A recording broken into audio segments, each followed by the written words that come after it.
বিভিন্ন বাংলা সিনেমার শুটিং করা হতো এই জায়গাটা থেকে। চারিদিকে সবুজ মনোরম দৃশ্য, একটি সুন্দর একটি গেট সাজানো দেখতে পাচ্ছেন, গোলাপ ফুলের বাগান, আশেপাশের মনোরম দৃশ্য, এই যে লজ্জাবতী গাছ অনেকেই হয়তো শুনছেন বা দেখতে কিন্তু খুবই সুন্দর। আজকে আমরা আসছি বোটানিক্যাল গার্ডেনে ঘোরার জন্য। গেটে ঢুকতেই আমাদেরকে কিছু টিকিট ধরাই দিল। এই যে দেখতে পাচ্ছেন টিকিট। টিকিট নিয়ে ভিতরে ঢুকতেই কিছু নির্দেশনা দেখতে পেলাম। এবার একটি সেলফি তুলে নিলাম। পিছন থেকে কিছু লোক আসতেছে। রাস্তার ভিতরে অনেক ফুলের পাপড়ি ছড়িয়ে ছিল। মনে হচ্ছিল যে আমাদের বরণ করবে। কাঁঠাল গাছে অনেক কাঁঠাল দেখতে পাচ্ছি। এরপর এরপরে দেখতে পেলাম পরিচালকের কার্যালয় এইদিকে, এবং আরো কিছু নির্দেশনা দেওয়া আছে। একটি সুন্দর একটি গেট সাজানো।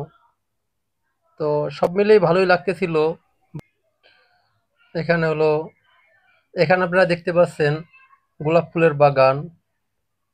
ভিতরে আইসা জায়গাটা খুব ভালো লাগলো, একটা সেলফি তুলছিলাম। গার্ডেনের ঠিক মাঝখানে পরিচালকের কার্যালয়, জাতীয় উদ্যান, জালিয়াডাঙ্গা লেক। এখানে একসময় বিভিন্ন বাংলা সিনেমার শুটিং করা হতো এই জায়গাটা থেকে। এখন এটা রিক্সি আছে জন্য বন্ধ আছে জায়গাটা। প্রাকৃতির ছোঁয়া ঢাকার ভিতরে পেতে হলে আপনাকে আসতে হবে বোটানিক্যাল গার্ডেন, মিরপুরে। তো এখানে আশেপাশের মনোরম দৃশ্য, গাছপালা সবগুলো দেখে আপনার অবশ্যই মন একটা রিফ্রেশ হবে, মন খুব ভালো হবে। চারিদিকে সবুজ মনোরম দৃশ্য দেখে সবারই ভালো লাগবে। তো সবারই আসার জন্য অনুরোধ রইল। এখানে অনেক কিছু দেখার মতন আছে। আমরাও গেছি।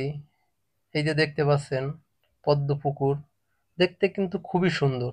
যেমন নাম পদ্ম পুকুর, চারিপাশের দৃশ্যটা কিন্তু অসাম একটা দৃশ্য, দেখবার মতন। তো সবার এখানে ঘুরে আসার জন্য আমন্ত্রণ রইল। এই যে দেখতে পাচ্ছেন পদ্ম ফুলগুলা এখানে অনেক। আর এই পুষ্করিণীর ভিতরে, পদ্ম পুকুরের ভিতরে কি যে পরিমাণ মাছ আছে ভাই, সেটা বলে শেষ করা যাবে না। তো সবার জন্য অনুরোধ রইল আসার জন্য। আর আরেকটা জিনিস দেখতে পেলাম এখানে, সেটা হলো এই যে লজ্জাবতী গাছ। অনেকেই হয়তো শুনছেন বা অনেকে জানেন না লজ্জাবতী গাছ কিভাবে যে হাতের টাচ লাগলে পাতা বন্ধ হয়ে যায়। এই যে দেখতে পাচ্ছেন এখানে। আমি একটু ট্রাই করলাম যে আসলে কতটা সত্যতা আছে। তো আপনারাও দেখেন এখানে যে আমি লজ্জাবতী গাছের উপরে হাত রাখতেই মনে কিন্তু পাতাগুলো বন্ধ হয়ে যাচ্ছে, বুঝে যাচ্ছে, দেখতে পাচ্ছেন এখানে। তো এত সুন্দর একটা জায়গা যেটা মানে ভাষায় প্রকাশ করা যায় না। আপনাদের আসে দেখতে পারেন ঢাকা বোটানিক্যাল গার্ডেন। আমার অনেক ভালো লাগছে। এই যে গাছটা দেখতে পাচ্ছেন, এটা আমি অনেক বছর ধরে দেখতেছি এরকম। আসলে এটা নাম কি সেটা জানি না আমিও। এরপর আসলাম শাপলা পুকুরের।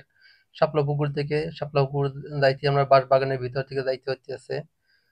শাপলা পুকুরে যাই দেখি যে আমরা সেখানে অনেক লোকজন আছে, অনেক লোক, এবং আশেপাশে বাগানগুলো খুব সুন্দরই লাগতেছিল।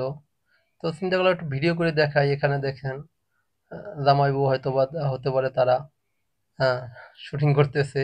যাই হোক, খুব ভালোই ছিল।